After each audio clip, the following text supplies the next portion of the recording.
Good morning, Wellspring. Welcome, welcome. My name is Jim Moore, and I am part of your Sunday, October 27th, 2024 service team. Now we will have a few announcements. Early Birds continues to meet on Sunday mornings at 9:30, both here in the sanctuary, the social hall, and on Zoom. We're reading a really awesome book written by Steve Levine called Who Dies? And it's been quite eye-opening and I've enjoyed it tremendously. Our speaker for today is Jeanne Gehringer. Upcoming speakers for November, Reverend Sandy Scott will be here next week on the 3rd. Dr. Edward will be our speaker on the 10th, which is also our birthday Sunday. Reverend Kamatara will be down on the 17th, and Dr. Edward will speak again on the 24th of November. Our Thursday evening group continues to meet at 7 p.m. here in the social hall or on Zoom. You may get coordinates from Cleona or Edward if you're interested in joining us. I mentioned birthday Sunday, November 10th. It's when Wellspring invites new membership. So if you've been considering formalizing your relationship with us, you may let Judy or Edward know, and they'll make preparations so that can happen on our birthday Sunday. It's also a good time to invite people that you've not seen for a while to maybe come back. I've got a couple of friends I'm planning to say, haven't seen you for a while. Why don't you come to birthday Sunday? We're having a great potluck and a lot of fun. The labyrinth is slowly coming along.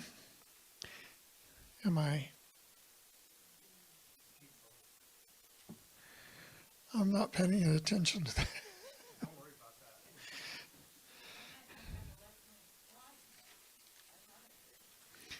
that. Anyway, the labyrinth is slowly coming along, rock by rock. Thank you for those who have contributed so far. Please help by finding and bringing more rocks to line the pathway. Rocks should be about 6 inches in diameter. We're collecting them in the pergola area until time to construct the labyrinth. Let's rock our world. Dean picked out probably about 8 rocks over the summer in Crestone, and darned if we didn't forget to put them in the car.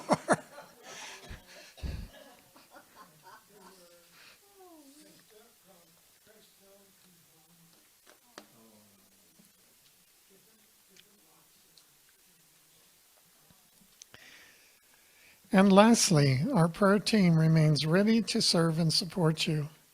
You may submit a request via our webpage or give it to Edward. Our prayer team meets virtually on Tuesday afternoons at 4:15 to pray with you.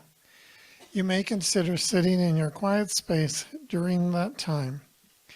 We know that we are one in spirit, and the energy of prayer knows no limits. Now it's time for a short invocation.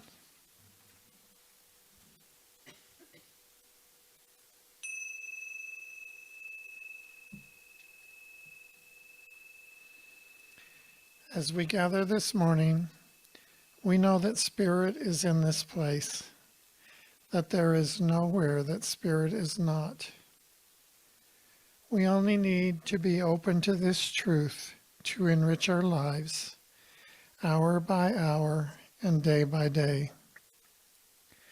I am so grateful to be a part of this Wellspring Sunday celebration, and grateful that each of you are here as well. Some in person, some on Zoom, and some just in spirit. As we slowly breathe in and out, we realize and acknowledge our oneness, both with each other and with Spirit. I affirm that Jeanne's message will resonate with each of us, and that we will gain both wisdom and insight from her words and her presence with us here today. I also affirm that we will be equally blessed by the music provided by Barry and our dear Judy. May the love and positive vibes that we receive here today flow out into our community, growing and expanding to bless our entire world. Again, I am so grateful to be part of this beacon of light we know as Wellspring. And so it is. Please stand if you are able for our song of joy.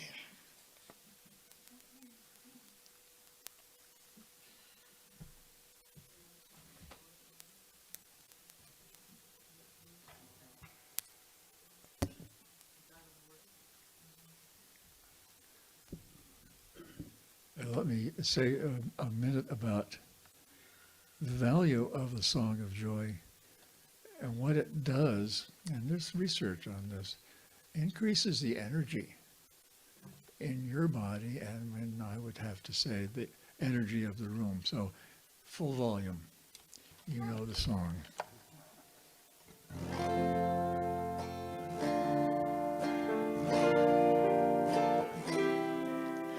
Use me, oh God, I stand for you, and here I'll abide as you show me all that I must do.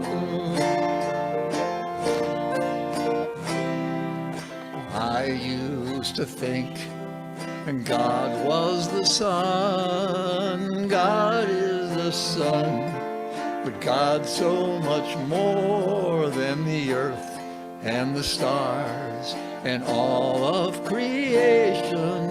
And God is creator, all in all, needing us to shine its light as me. As you, so use me, oh God, I stand for you, and here I'll abide as you show me all that I must do.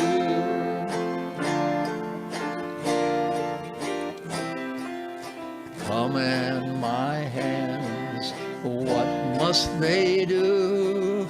Command my life, it's here for you. God is the love that heals creation. God is creator of you. God needs us to shine its light. You, so use me, oh God, I stand for you, and here I'll abide, show me all that I must do.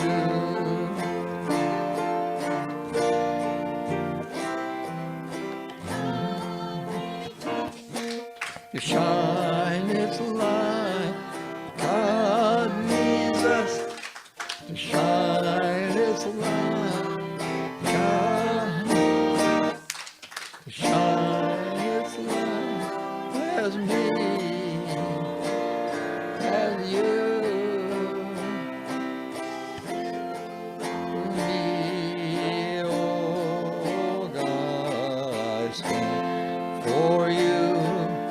Here I'll abide as you show me all that I must do. Show me all that I must do. Show me all that I must do.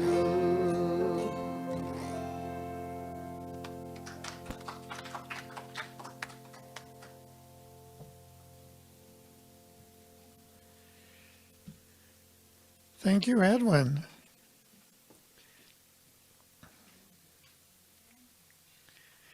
It's time now to read our vision, mission, and affirmation. Our vision: to elevate spiritual consciousness in our world. Our mission: to support individual spiritual quests through celebration, study, counsel, loving fellowship, and service. And our affirmation: I know that I am God in expression, and that every circumstance I find myself in is right for me. God's harmony fills my experience, and so it is. Okay, time for special music. Here comes Judy.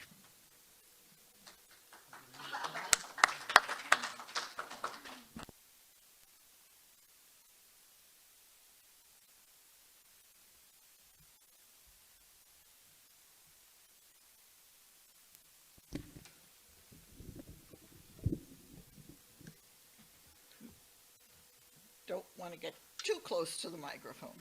Um, this first song I heard a week ago in the car, and I thought, oh, well, that's a new song, new thought song.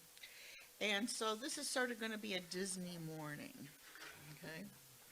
This is from Colors of the Wind from Pocahontas, and she's talking to, obviously, John Smith.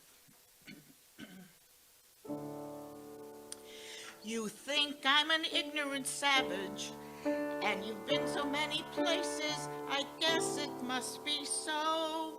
But still I cannot see how the savage one is me. How can there be so much that you don't know? You don't know.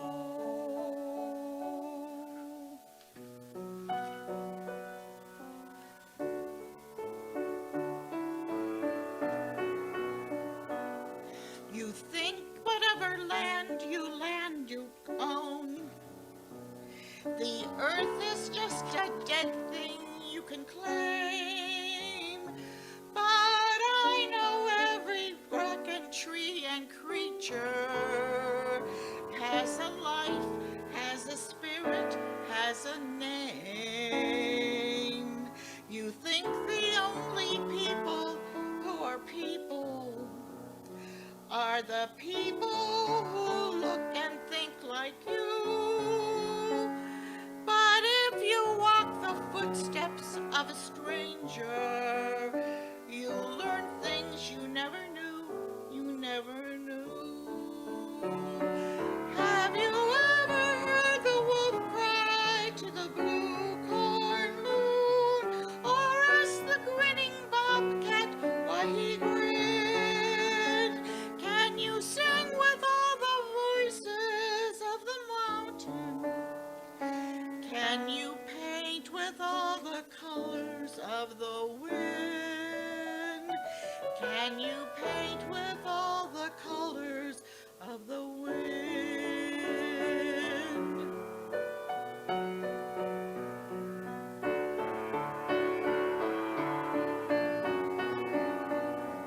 Come run the hidden pine trails of the forest.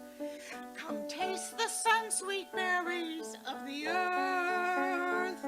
Come roll in all the riches that surround you, and for once never wonder what they're worth.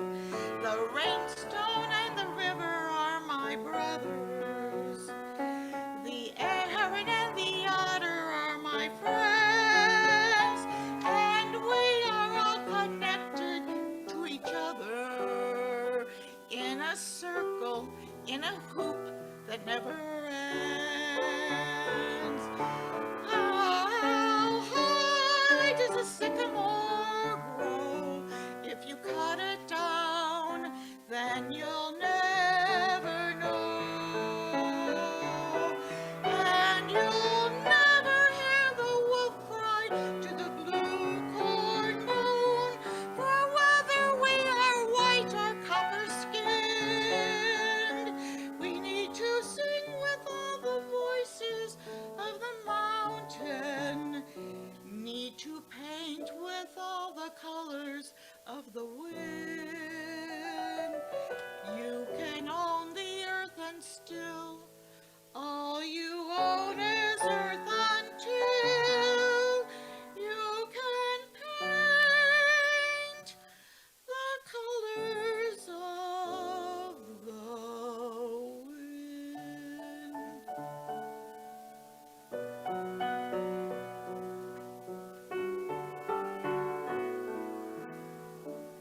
Awesome. Thank you both very much.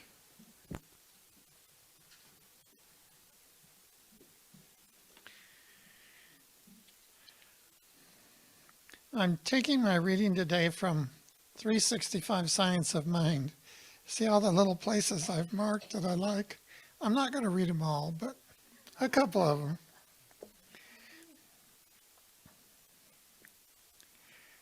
I'm going to read May 24 because it's one of my favorites, and May 27. Create in me a clean heart, O God, and renew a right spirit within me. I have within myself, as I stand here, the sense that though my body is real, tangible, with definite form and outline, it is at the same time somehow made of a living stuff that is saturated with God life. I know that whatever the stuff is of which my body is made, though it is called material, it must really be made of the one stuff and essence of which all things are made. Therefore, I sense within the very cells and tissue of my body as eternality. As I relax my body consciously and definitely, which I am able to do by mentally relaxing and dropping all strain, I feel flowing through me a vital energy, a dynamic force, a great surge of living power. The spirit within me refreshes me daily. Right here and now, I feel saturated with the life essence itself. And I feel the same life essence flowing in and through me. I feel immersed in and saturated by a vital essence of perfection that brings me into tune with life. I feel myself to be a perfect instrument of life's divine symphony, in tune with its harmony and perfection. My body is an instrument in, through, and upon which life plays a divine and perfect harmony.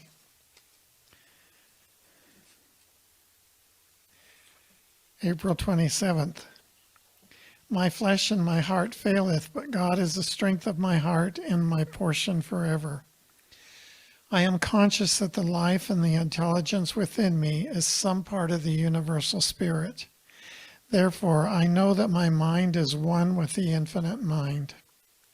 Being one with the infinite mind, I am continuously guided and directed, and all my actions are controlled by the spirit within me. I know exactly what to do in every situation. Every idea necessary to successful living is brought to my attention. The doorway to ever-increasing opportunity for self-expression is ever open for me. I am continuously meeting new and larger experiences. Every day brings some greater good. Every day brings more blessings and greater self-expression. I prosper in everything I do. An abundance of good is mine today. And now it's time for us to call up Jeanne to give us our Sunday talk.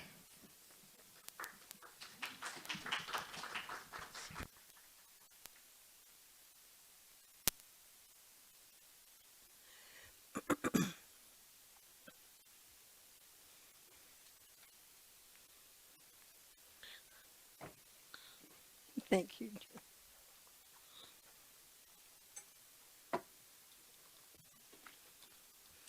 Well, hello, all my Wellspring friends, those that are here, those that are on Zoom, and those that are in spirit hanging around us. I could have easily decided to speak about all of the energies that are affecting all of us. We have more than a couple of very toxic wars going around in the world. We have a very toxic general election that is hopefully crescending to an end at some point in our lifetimes.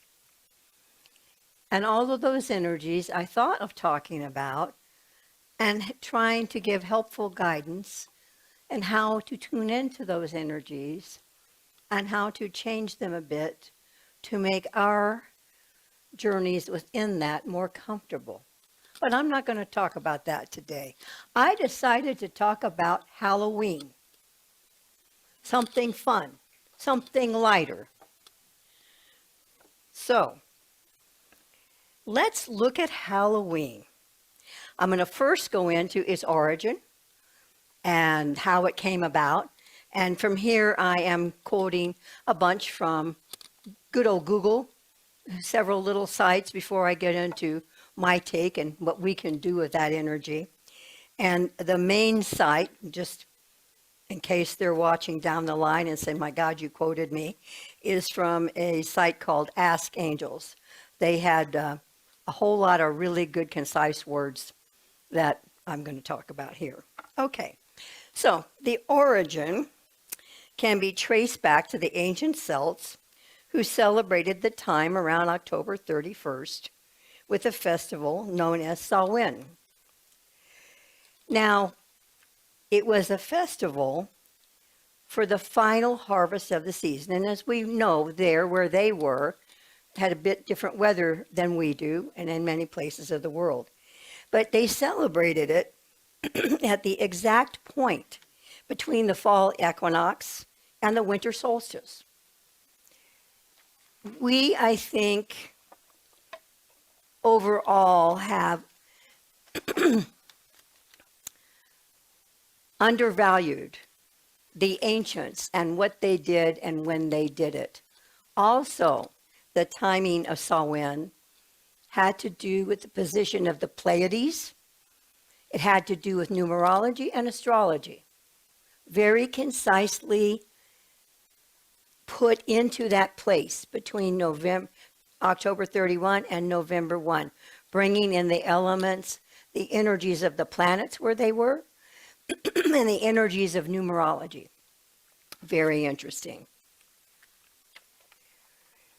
So it marked to the end of their growing season and the entrance into their winter months.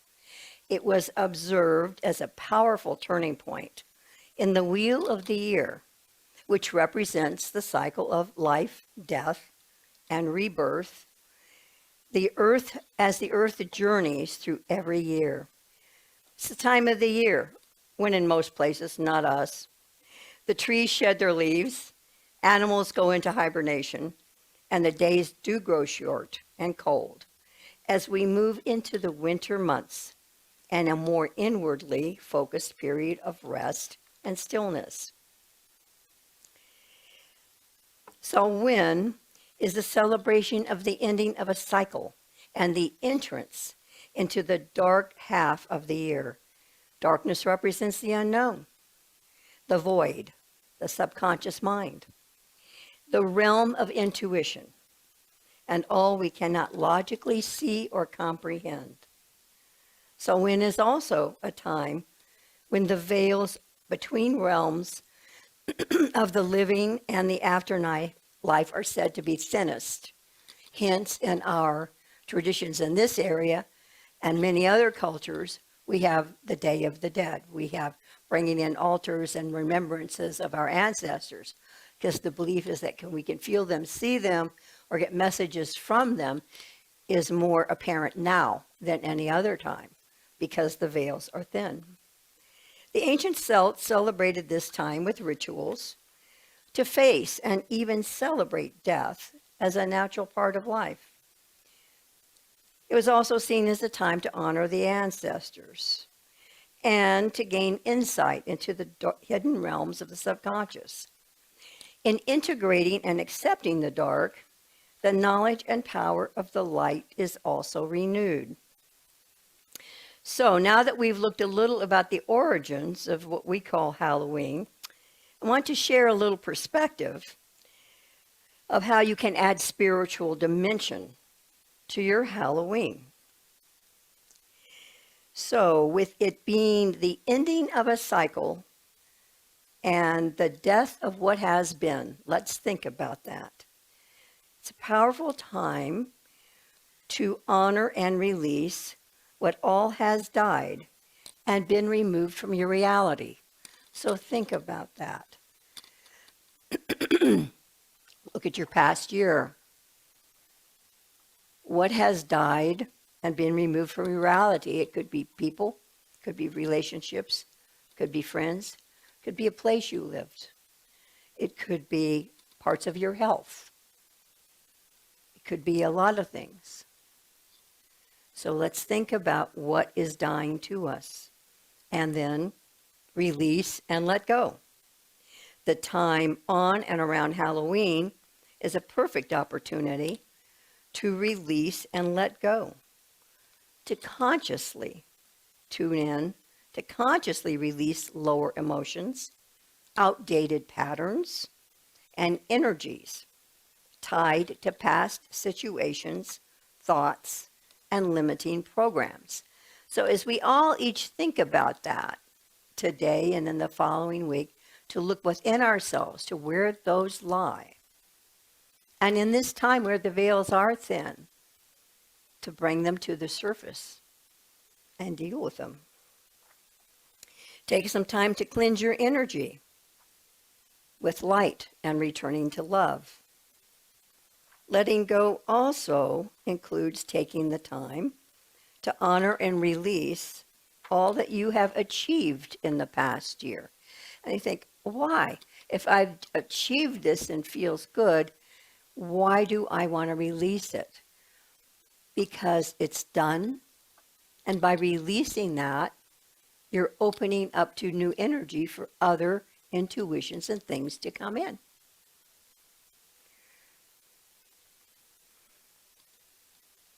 I asked Spirit to interrupt me on anything they wanted me to add in here. So what's just coming to mind is Oprah.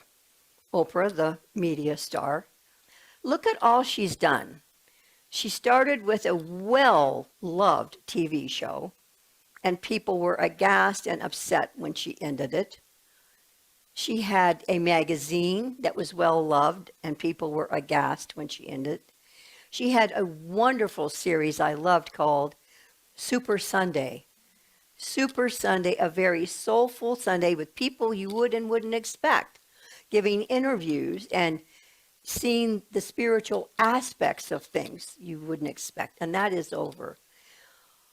Oprah is very good at ending something that's good and allowing space for another good thing. So she comes to me as a really good example of that.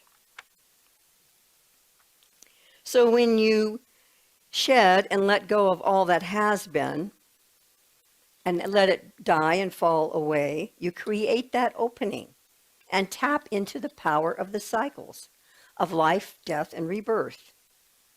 And releasing the old is a key step.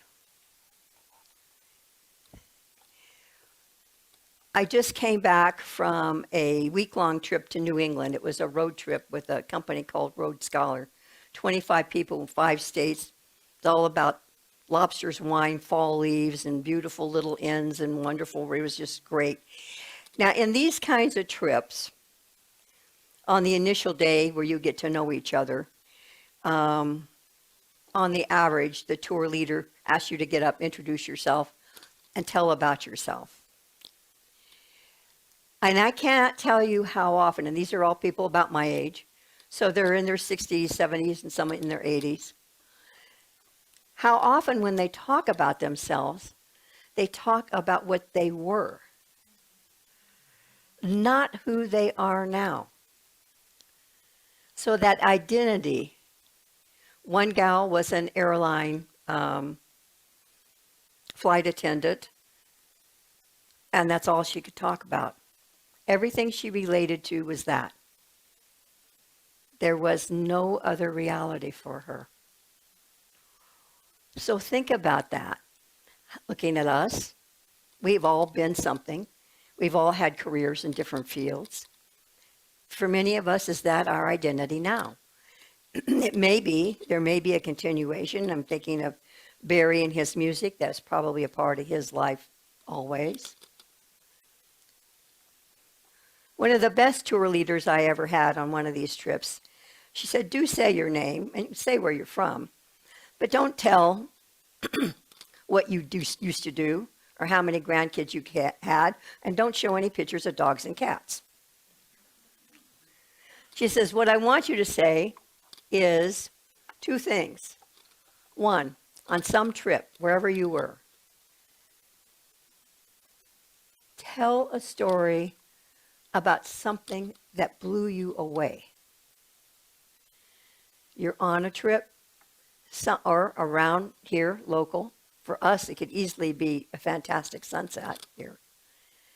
Tell something that blew you away. And two, tell something about yourself nobody would guess. Now, that's a good tour leader. We're getting to parts of ourselves that are more current. What blows us away tells something about our soul. And parts that no one would ever guess. You all could guess what I probably said on that. They wouldn't have. I mean, for me being a dowser, I kept that in, I was in a closet with that forever. I mean, because I was, doing the work of the devil and all that kind of good stuff. Oh, that's good. Halloween, work of the devil. Yeah, that works. Okay.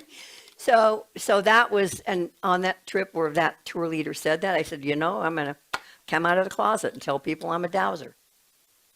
I mean, that is unusual to you guys, not, but to them, what is that? And found out that coming out of that closet was not a bad thing.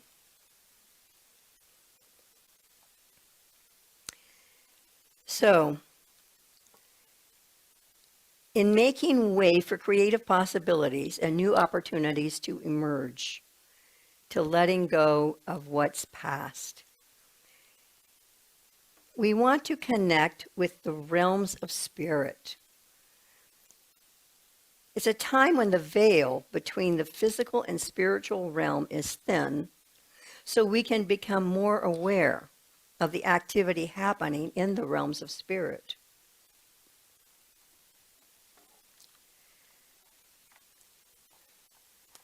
So in this, and this is the direction I really wanted the talk to go, is for us to think about this time of thinning the veils. So what I invite you to do is use it as an opportunity to bring forward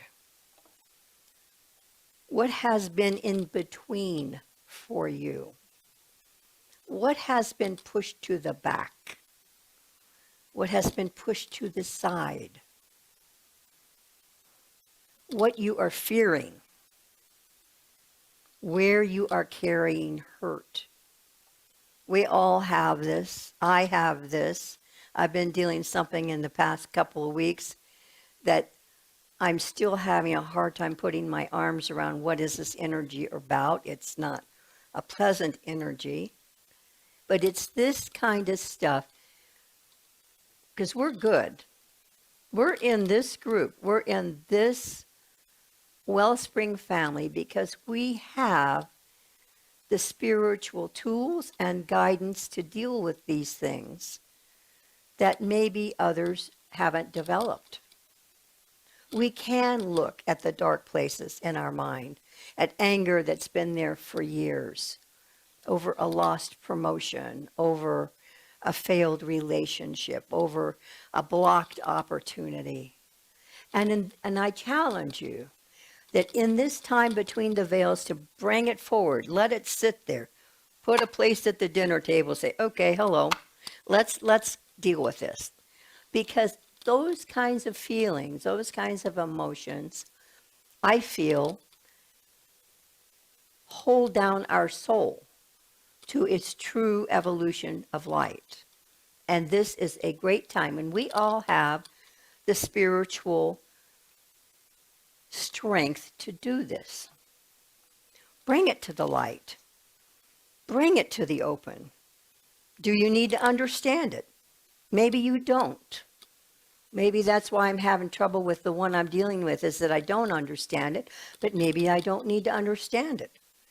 Do you need to do something with it? Do you need to bless it and let it go?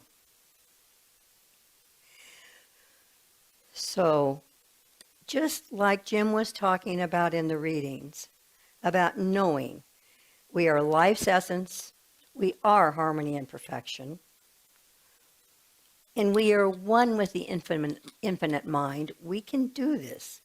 So let's take those tricks of non-beneficial energies, stuck energy, stuff we may have been dealing with all our lives or many lives, and let's treat them with the divine light of love and healing and the violet light of knowledge, understanding, and wisdom.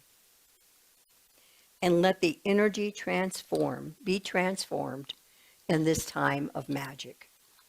Thank you all.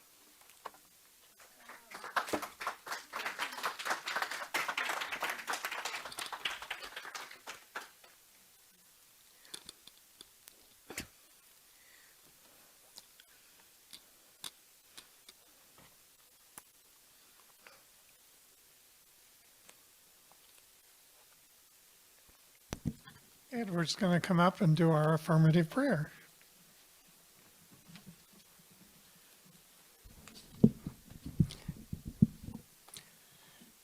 Well, thank you, Jeanne. You left a perfect opening. Good. You know, as we sit here or stand here, many times we talk about the light, which is really the presence. So we allow that presence to continue from where Jeanne left it and build within this very room, within this very community. We know that within this presence, as she said, we can bring our past hurts, our difficulties, because the goodness of the allness is there to help whatever it takes, be it understand it or bless it. And you know, as we understand this philosophy and the way that it works, we have friends and family members, associates, the world that doesn't always approach things from the most high spiritual perspective. But we know that as we hold this perspective for ourselves, that just the peace of that can extend to all we meet, to those that we may never meet, but to the entire cosmos. So we take a moment just to think of those who may need a little assistance right now to understand what's going on in their lives and in the larger dimensions. And again, as we amplify this light, this understanding, this belief within ourselves, we know that by our intention, it extends to everyone we meet and to all those friends and family who are struggling.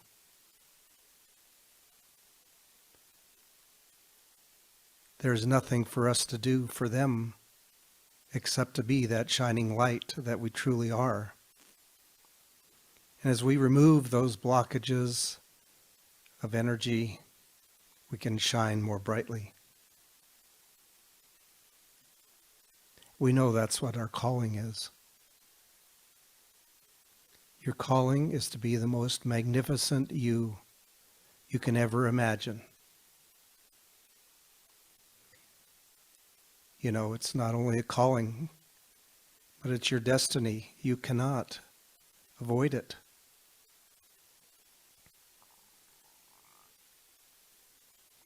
So we just settle into this peacefulness, this love, this joy. We give thanks that we understand how the universe works. We understand the goodness of it all. We are grateful for that. We know that we can only do the next thing for ourselves, and the rest is up to the Almighty, to the oneness, to the Mother, Father, God, to the Great Spirit. And so we do, we release it to that Spirit. We let go and we let God, because that is our job. And so it is.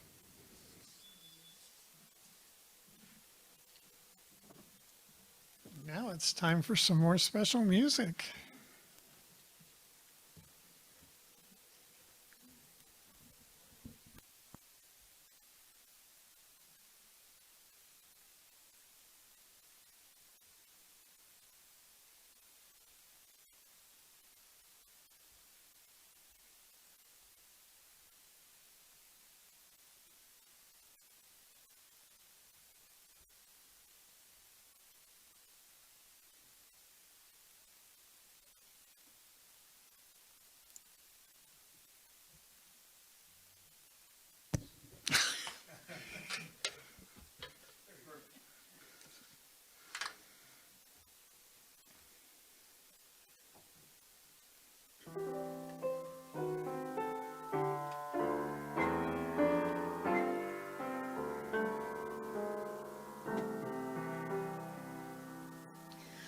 When a star is born, they possessed a gift or two.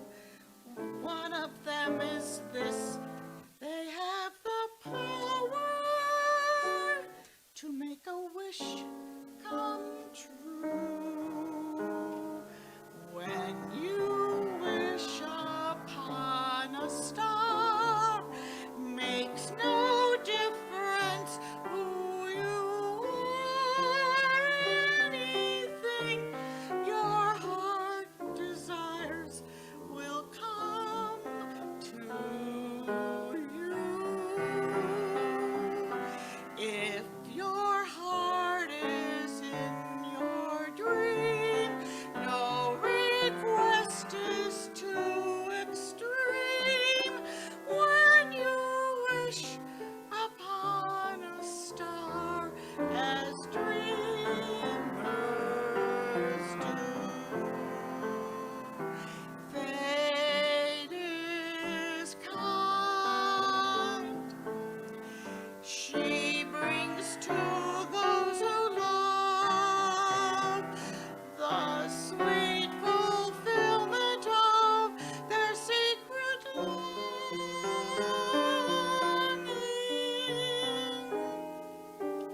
Like a bolt out of the blue, fate steps in to see you through. When you wish upon a star, your dreams come true.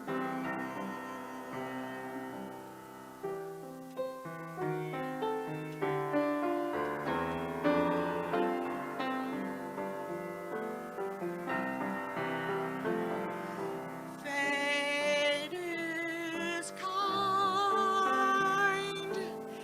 She brings to those who love the sweet fulfillment of their secret longing.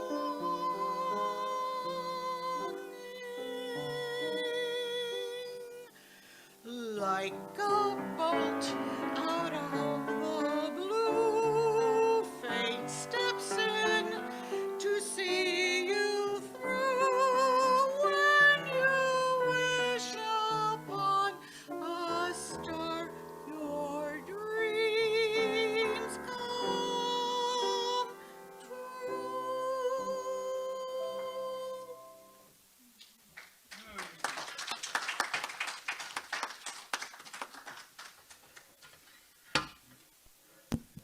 Awesome job. Thank you very much. And now it's time for our offering. And I see that we have a volunteer bringing up the basket.